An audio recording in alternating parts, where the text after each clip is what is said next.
Hello बच्चों, welcome back to my channel. तो आज हम डिस्कस करेंगे सीबीएसई बोर्ड एग्ज़ाम के पीवाईक्यू क्वेश्चन, जो कि हमारा क्वेश्चन पेपर है 2023 का, और हमारा पेपर कोड है आज का 5621। इसमें आज हम ऑर्गेनिक केमिस्ट्री के इसमें आज हम ऑर्गेनिक केमिस्ट्री के क्वेश्चन को डिस्कस करेंगे, जो कि क्वेश्चन हमारे एक तो ईथर पर बेस्ड रहेंगे, और दूसरा हमारे फिनॉल वाले टॉपिक से रिलेटेड कुछ क्वेश्चन इसमें होंगे। तो आप सभी लोग उस क्वेश्चन को ध्यानपूर्वक देखें और उनकी मैकेनिज्म को भी यहाँ पे ध्यानपूर्वक सॉल्व करें। तो आइए डिस्कस करते हैं फर्स्ट क्वेश्चन से। तो यहाँ पे देखो, क्वेश्चन हमारा यहाँ पे right the mechanism of the following reaction. यहाँ पे हमको एक रिएक्शन दी है, उसके यहाँ पे मैकेनिज्म को यहाँ पे हमने लिखना है। उसके बाद सेकंड क्वेश्चन है, इसमें पूछ रहा है कि जो आर्थोनाइट्रोफिनॉल होता है वो मोर वोलेटाइल होता है, यानी उसका जो स्टीम होता है वो जल्दी बन जाता है, और जबकि जो पैरानाइट्रोफिनॉल होता है वो इजीली स्टेम नहीं होता, यानी उसमें जो वोलेटाइल होता है वो नहीं हो पाता। तो उसका रीजन यहाँ पे हमको देना है, ठीक है। उसके बाद यहाँ पे सेकंड क्वेश्चन है, यहाँ पे इसमें अथवा में और ऑप्शन में व्हाट विल हैपन। यहाँ पे हमको रिएक्शन बतानी है कि जब हम अनिसोल की रिएक्शन इसके साथ करेंगे तो यहाँ पे क्या प्रोडक्ट ऑब्टेंड होगा, फिनॉल की रिएक्शन इसके साथ करेंगे तो यहाँ पे क्या प्रोडक्ट हमको ऑब्टेंड होगा। तो इसमें सबसे पहले हम जो हमारी मैकेनिज्म है, रिएक्शन की मैकेनिज्म, उसको डिस्कस करते हैं। तो रिएक्शन है यहाँ पे हमारे, देखो रिएक्शन है यहाँ पे CH3 CH2OH, इसके 2 मॉलिक्यूल है यहाँ पे, और एक एसिडिक मीडियम में रिएक्शन हमारे प्रोसीड हो रही है, और हमको यहाँ पे कंपाउंड ऑब्टेंड हो रहा है CH3 CH2O CH2 CH3। तो हमको इसकी मैकेनिज्म को लिखना है। तो यहाँ पे हमको देखो अल्कोहल से ईथर ऑब्टेंड हो रहा है, यहाँ पे हमको अल्कोहल से ईथर ऑब्टेंड हो रहा है। तो इसकी मैकेनिज्म को हम डिस्कस करेंगे।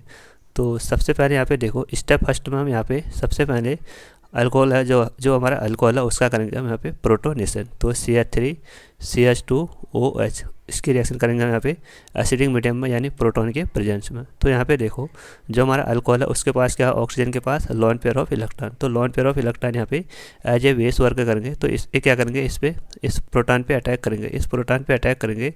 तो यहाँ से हमको प्रोटोनेटेड अल्कोहल ऑब्टेंड हो जाता है OH। तो और इस पे अटैक किया तो इस पे आ गया हमारा पॉजिटिव चार्ज, इसको बोलते हैं हम प्रोटोनेटेड अल्कोहल।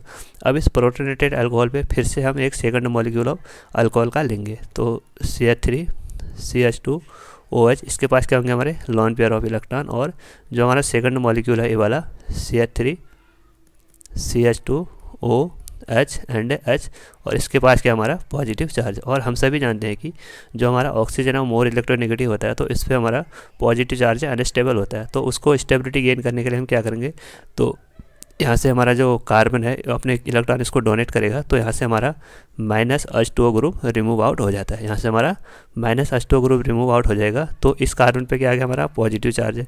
तो अब ये क्या करेगा, एज ए इलेक्ट्रोफाइल वर्क करेगा, और ये क्या करेगा, एज ए न्यूक्लियोफाइल वर्क करेगा। तो अब ये न्यूक्लियोफाइल इस इलेक्ट्रोफाइल पे अटैक करेगा।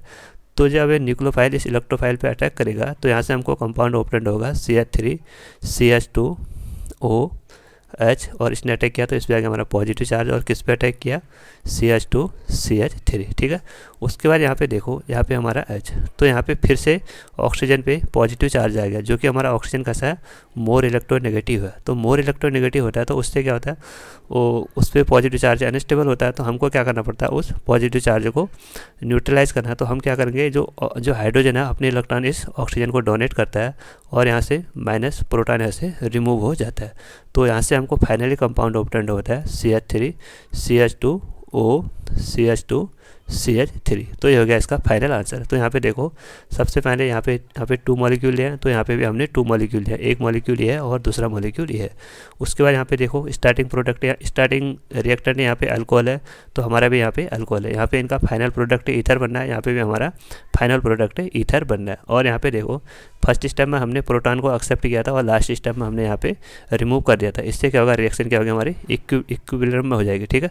तो यह इसकी मैकेनिज्म, आई होप आप सभी को समझ में आ गई होगी। उसके बाद यहाँ पे सेकंड क्वेश्चन है, उसमें बताना है कि जो हमारा आर्थोनाइट्रोफिनॉल है वो मोर वोलेटाइल है, और जो पैरानाइट्रोफिनॉल है वो कम वोलेटाइल है। तो यहाँ पे समझ लेते हैं। देखो तो ये हो गया हमारा आर्थोनाइट्रोफिनॉल OH और N डबल बॉन्ड OH, और ये तो हो गया हमारा आर्थो नाइट्रोफिनॉल, और ये हो गया हमारा OH एंड NO2, ये हो गया हमारा, ये तो हो गया हमारा आर्थो नाइट्रोफिनॉल, और ये हो गया हमारा पैरा नाइट्रोफिनॉल। तो यहाँ पे देखो जो आर्थो नाइट्रोफिनॉल है उसका मोर वोलेटाइल होने का कारण ये है कि इसमें इंट्रामोलिकुलर हाइड्रोजन बॉन्डिंग प्रेजेंट होती है। तो यहाँ पे देखो कैसे हाइड्रोजन बॉन्डिंग प्रेजेंट हो रही है आर्थो में, इसमें इंट्रा मॉलिक्यूलर हाइड्रोजन बॉन्डिंग होती है, इसलिए ये हमारा कंपाउंड इजीली वोलेटाइल होता है और इजीली इसका स्टेम बन जाता है। तभी इसका मेन कारण क्या है, due to intramolecular hydrogen bonding. और जो हमारा पैरा नाइट्रोफिनॉल है उसका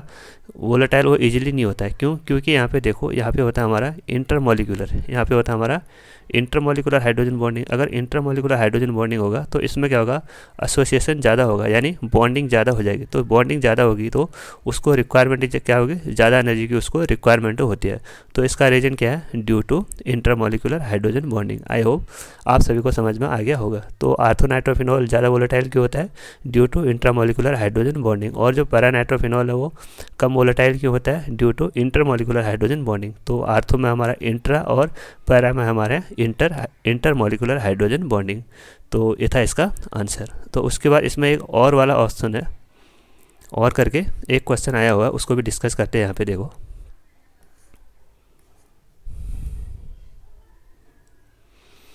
यहाँ पे है, जब हम एनिसोल की रिएक्शन मिथाइल क्लोराइड के साथ करते हैं in the presence of anhydrous AlCl3, तो वहाँ पे हमको कौन सा प्रोडक्ट ऑब्टेन्ड होता है। तो ये हो गया हमारा एनिसोल। बेंजीन के ऊपर जब वो CH3 ग्रुप अटैच्ड होता है तो उसको बोलते हैं हम एनिसोल। जैसे हम इसकी रिएक्शन CH3Cl के साथ करते हैं in the presence of anhydrous AlCl3, तो यहाँ पे देखो जो हमारा एनिसोल है उसके और एनिसोल में ऑक्सीजन के पास के हमारे लॉन पेयर ऑफ इलेक्ट्रॉन, तो लॉन पेयर ऑफ इलेक्ट्रॉन क्या करेंगे, इसको अपने इलेक्ट्रॉन डोनेट करेंगे।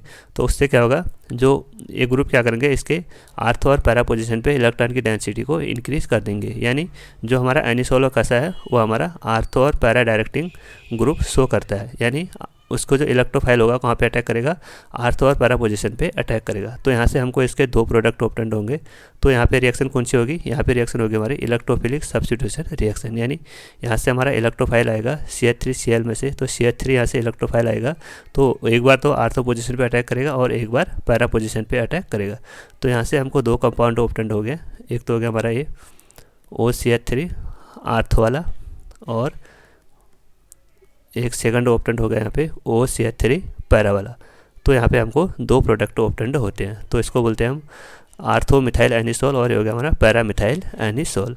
तो इसमें अगर पूछ देता है कि ज़्यादा स्टेबल कौन है, तो यहाँ पे जो आर्थो वाला जो पैरा वाला प्रोडक्ट है वो ज़्यादा स्टेबल है, क्योंकि जो यहाँ पे क्या हो रहा है, यहाँ पे दोनों ग्रुप दूर दूर हैं, उससे क्या होगा, उनमें रिपल्सन कम होगा। रिपल्सन कम होगा तो यानी स्टेरिक हिंडेंस भी कम है, तो उससे क्या होगा, उसकी स्टेबिलिटी ज़्यादा होती है। जबकि आर्थो वाले में देखो दोनों ग्रुप क्या है, यहाँ पे पास पास में, दोनों ग्रुप पास पास में हो, तो उससे क्या होगा, उसमें स्टेरिक हिंडेंस आएगा। अगर हिंडेंस आएगा तो उससे उसकी क्या होगी, स्टेबिलिटी डिक्रीज हो जाती है, यानी रिपल्सन यहाँ पे क्या हो रहा है, हमारा ज़्यादा हो रहा है, जैसे जिस कारण इसका जो स्टेबिलिटी होती है वो कम हो जाती है। आई होप आप सभी को समझ में आ गया होगा।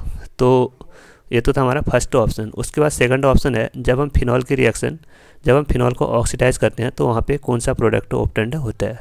तो यहाँ पे देखो ये हमारा फिनॉल, जैसे हम इसको ऑक्सीडाइज करेंगे क्रोमिक एसिड के प्रेजेंस में Na2Cr2O7 in the presence of acidic medium, तो यहाँ से हमको एक बेंजोक्विनोन ऑब्टेन्ड होता है, यहाँ से हमको बेंजोक्विनोन ऑब्टेन्ड होता है। तो इसके जो दोनों पोजीशन है आर्थो और पैरा वाले दोनों में ना, इसके जो दोनों पोजीशन है 1 और 4th पोजीशन पे वो ग्रुप लग जाता है, तो इसको बोलते हैं हम बेंजोक्विनोन। इसको क्या बोलते हैं हम, बेंजोक्विनोन। तो यहाँ से कौन सा प्रोडक्ट ऑब्टेन्ड हुआ, जब हम फिनॉल को ऑक्सीडाइज किया तो वहाँ से हमको बेंजोक्विनोन प्रोडक्ट ऑब्टेन्ड होता है। उसके बाद यहाँ पे लास्ट क्वेश्चन है यहाँ पे देखो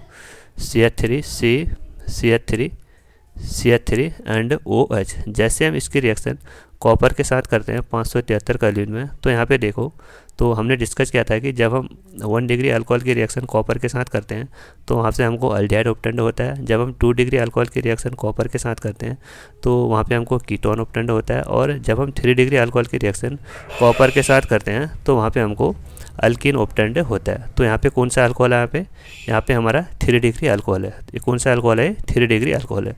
तो यहाँ से हमको कौन सा प्रोडक्ट ऑब्टेन्ड होगा, यहाँ से हमको अल्कीन प्रोडक्ट ऑप्टेंड होगा। तो यहाँ से हम इसको जब हम इसके ओपनर फॉर्म में लिखेंगे CH3 यानी यहाँ से CH2H, तो यहाँ से हमारा H2O रिमूव हो जाएगा और ये वाला अपने इलेक्ट्रॉन इसको डोनेट करेगा।